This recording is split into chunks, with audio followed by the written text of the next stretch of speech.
हाम्रा पार्टी सभापति रवि लामिछानेले यसपटक देशले साँच्चीकै परिवर्तन पाउँछ भनेदेखि यसपटक म प्रधानमन्त्री बालेन्द्र शाहलाई बनाउनको लागि म तत्पर छु।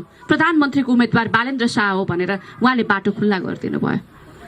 यो त्यागको भावना जो कोहीसँग हुँदैन। हेर्नुहोस्, एक सेकेन्ड पनि त्यो प्रधानमन्त्रीको कुर्सी पाउनको लागि र नछोड्नको लागि, पाएको कुर्सी नछोड्नको लागि यो देशमा नेपाली जनताका पीडाहरू कति धेरै त्यो कुर्सी मुनि थिचिएका छन् भन्ने कुरा तपाईहरुले देख्नु भएको छ। एक सेकेन्ड पनि कसैले छोड्दैन, पाएको कुरा पनि छोड्दैन, पाउनको लागि पनि मरिहत्ते गर्छ। हाम्रो पार्टीका सभापति यसपटक हामी चौथो राष्ट्रिय दल त थिदैन थियौं पहिला। यसपटक अलिकति मत बढ्दै गर्दाखेरि हामी तेस्रो त हुन्थ्यौं होला नि।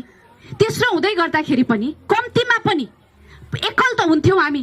त्यो एकल बहुमत लिएर आउने स्थिति नबन्दा गर्दाखेरि ल वर्स्ट केस एकदम केही पनि भएनछ भन्दा पनि हामी तेस्रो त हुन्थ्यौं होला नि। तेस्रो हुन्थ्यौं भने पनि प्रधानमन्त्री त रवि लामिछाने हुनुहुन्थ्यो। एक नम्बर हुँदाखेरि पनि रवि लामिछाने हुनुहुन्थ्यो, दुई नम्बर हुँदाखेरि पनि रवि लामिछाने हुनुहुन्थ्यो, तीन नम्बर हुँदाखेरि पनि रवि लामिछाने हुनुहुन्थ्यो। तर उहाँले मलाई स्पष्टसँग भन्नुभएको मलाई अझै पनि सम्झना छ।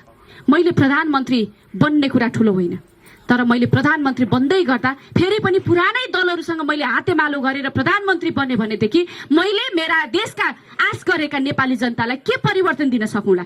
मेरो प्रधानमन्त्री भन्दा ठुलो कुरा देशले न्याय पाउनु हो। त्यसकारणले म बाटो छोड्छु भनेर उहाँले बालेन्द्र शाहलाई प्रधानमन्त्रीको उम्मेदवारको रूपमा अगाडि सार्नु भएको छ।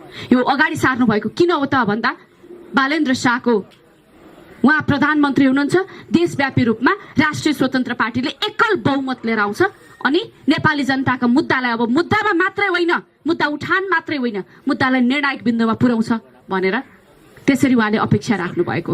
यहाँले देख्नु भएको छ मधेसमा हाम्रो कति धेरै मधेसी नेपाली नागरिकहरूले हामीलाई समर्थन गर्नुभयो। मधेसमा त्यस्तै उभार आएको छ, पहाडमा त्यस्तै उभार छ, हिमालमा त्यस्तै उभार छ। यसपटक देश आफै जुर्मुराएको छ परिवर्तन गर्नको लागि। हामी नेपाली जनताहरू सधैँभरि उहाँ मेरो नाता पर्ने, काका पर्ने अथवा विभिन्न नाता पर्ने नजिकको मान्छे, मलाई काम गरेको मान्छे भनेर हामी यस्ता कुराहरूमा हामी बढी अल्झिने गर्छौं। हाम्रो समाज त्यस्तै प्रवृत्तिको छ। ठिक हो, त्यो पनि पर्छ पनि, किनभने समाजमा आफ्नो मान्छे जसले आफ्नो लागि गर्छ ती कुराहरू चयन पनि गर्नुपर्छ। तर राष्ट्रिय राजनीतिमा आउँदै गर्दाखेरि यदि हामीले छानेको नेतृत्व सही परेन भनेदेखि देशले दुःख पाउँछ, देश अन्यायमा पर्छ भन्ने मलाई लाग्दछ। त्यसकारणले